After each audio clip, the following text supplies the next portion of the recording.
My name is Vince McIntyre, 67 years old.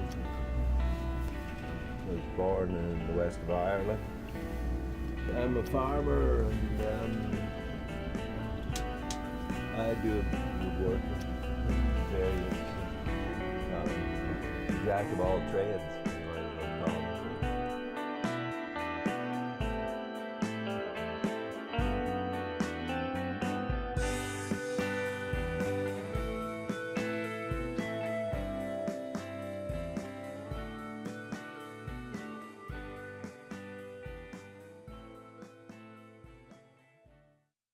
I decided to make a living farming. I have to go back to my childhood and how I started. I come from the west of Ireland, and my childhood was, I have fond memories of my childhood and going the things we did. And when I come to farm myself,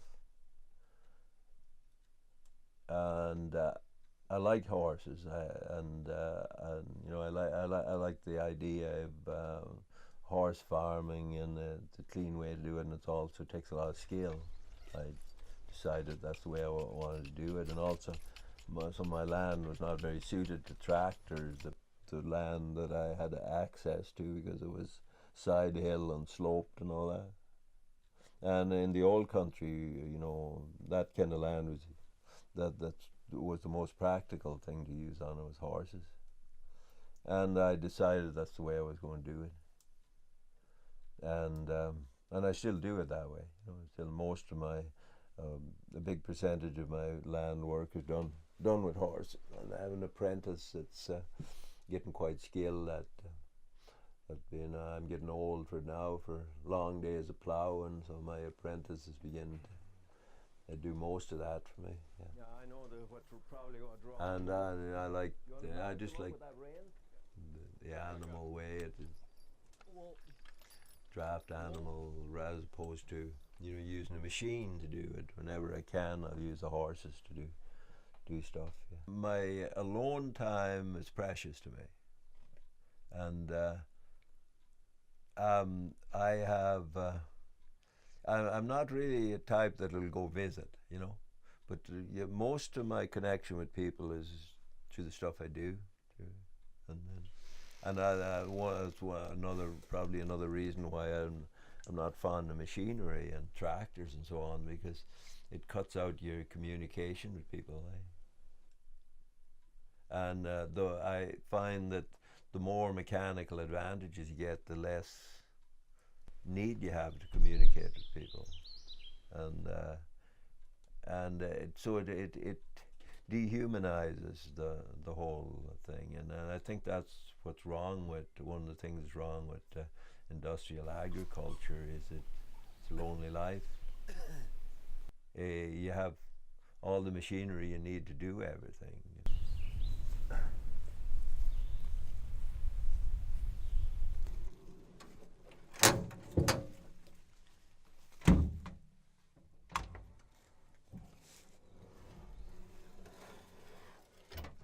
Back in 1979, it was my home, and I traveled from place to place, and I carried everything I owned in it, and I had my canoe on top, and my girlfriend and I found this place in 1979, and we were come here to camp and make a base camp for the winter, and so it become.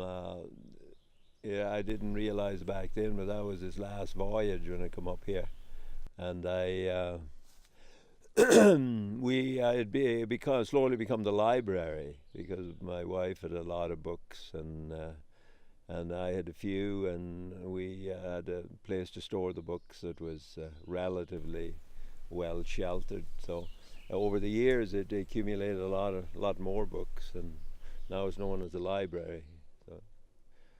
And I imagine it's here to stay. I don't think I'll ever get back on the road again. Oh, I don't remember having second thoughts about this place for some reason. I was right from the start. I was committed, and then when it became a challenge, then you know, I'm a very stubborn by nature, and then well, I'll see who's going to win this. You know, that was my attitude, and if I'm going to leave, I'm not going to leave easy. That was in my attitude, and still is. Yeah, I've told somebody if they ever drag me out of here, they can fix the road with me going down. Before I come here, I was a traveler. I wasn't. I didn't feel at home. I didn't feel like.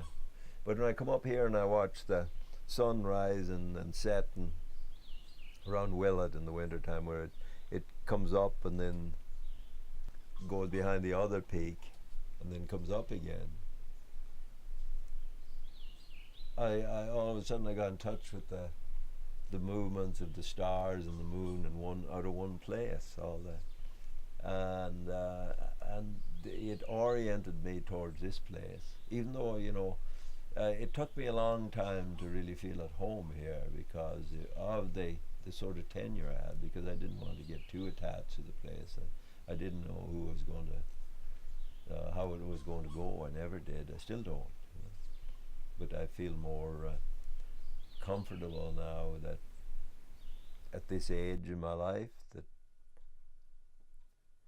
I'm not so concerned about the outcome, you know.